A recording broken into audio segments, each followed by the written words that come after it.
Good evening, everybody. It's Wednesday evening. I'm Kath Lloyd from Make the Change, and it's Let's Talk. And this evening we're going to be talking about keeping going.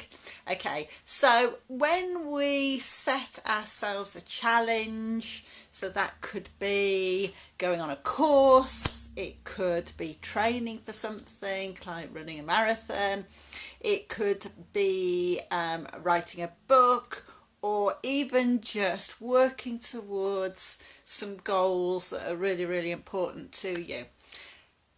We go through a life cycle. So every challenge is a life cycle. And I used to see this a lot when I was teaching, whether it was a course that was 6 months long or just for a week. And when I reflect back over the things that I've done, it really rings true. So the life cycle of a challenge is split up into 4 pieces. Okay, so the first part is obviously at the beginning. It's new, it's exciting, it's different, you've got lots of enthusiasm, and so it is very easy to get yourself involved. And and most of the time when you set a challenge like that, you do enjoy what you're doing. The second phase is you've got yourself into a routine, you know what you're doing, you're starting to feel comfortable about the challenge or the course or the training. And so you're very happy just to get on with it, make the most of it, meet your deadlines, and everything seems okay. Now the tricky bit is phase 3, because by then, perhaps things have got a little bit monotonous, you're starting to get a little bit bored, it seems a long way to the end.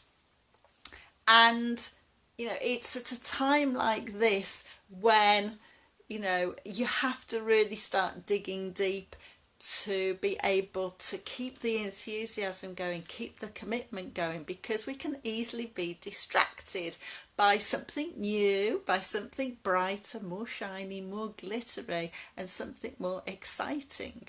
But to be able to reach the end goal, we need to keep going.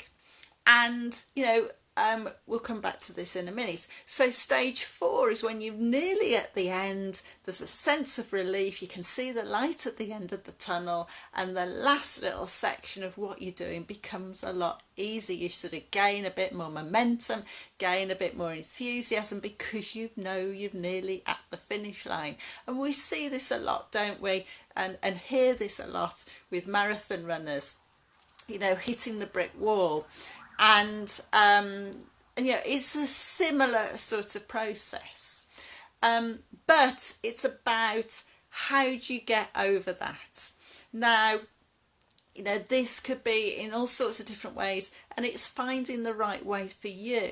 So it's about finding something that will give you that focus. Okay, finding the reason and remembering the reason of why you are doing this challenge, why you are running this marathon, why you are writing this book, whatever it might be. To keep you, to keep the focus, to keep the enthusiasm, to keep you going. It might be that, if you're training or you're running that marathon, you perhaps need some music, give you the momentum. A lot of people do that, and put on music that is the right pace to run to, or swim to, or whatever it is that you're doing. So music is a very good one. Some people recite poetry, some people do maths formulas, okay, or sing a tune. My sister was saying that when she's swimming, because we're doing the Aspire Channel swim, that she sings to herself or hums to herself. So what is it that you would hum, or a little saying that you would have that, to keep you going? So, and I always go back to Finding Nemo with Dory, my favourite character in that film. And, you know, her little, you know, way of keeping her going was just keep swimming, just keep swimming. And so I tend to recite that. You know, my friend Loopy, when we were walking up Arthur's Seat in Scotland back in July, we'd watched The Climb the night before. And she was going, come on, I can do it just like Sammy. And that gave her the momentum to get up the hill. No, we weren't climbing Everest, we were climbing Arthur's Seat. But for her, it was a huge challenge. And that is what she drew on to keep her going, which is really, really important. So it's about finding what works for you. Also about having a reward system at the end, you know, or at the end of each little bit of a challenge to keep you going, whether it is, you know, your cappuccino and, you know, a scone, or a nice hot bath with some candles, whatever it is to keep you going. But if you are finding it very, very difficult and you are finding it very, very monotonous, you know, and this has happened to me the last few weeks, that I really got into the swing of swimming 100 lengths, which would take me about an hour. But then work has started to build up. I've been having less time. I found 100 lengths or an hour's worth of swimming really, really daunting. So I've had to break it down into smaller chunks. So that's another way of managing it. Okay. Sometimes you don't always have that privilege of doing that. You know, if you're training for a marathon or something big like that, you have to extend your training, don't you? Because you've got to know that you can run to the very end of that marathon. But it gets to a stage, you know, where if you can run 20 miles, you can run 23 miles, you know. So you know, it's about seeking advice as well in the best way of doing it, okay, for you, for whatever that challenge is. But it's about always keep your goal in mind, you know, and this is what I'm taught all the way through. And this is what mentors and coaches have done with me. One of the first things I've said is, okay then, Kath, what's your end goal? Keep your end goal in mind. Okay, so you can plan, you can start putting it into action, and you've got time to give yourself some tweaks along the way, or to make some alterations to make it a little bit easier for you. Okay, but also it's about being kind to yourself. So if for a period of time you are struggling, don't be, you need to work out why you've struggled, why it's been hard, but it's not about being too hard on yourself.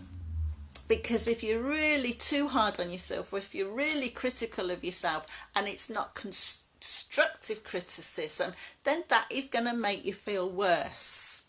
Okay, so be fair on yourself. And, when you're doing something like this, have somebody that you can go to and talk to.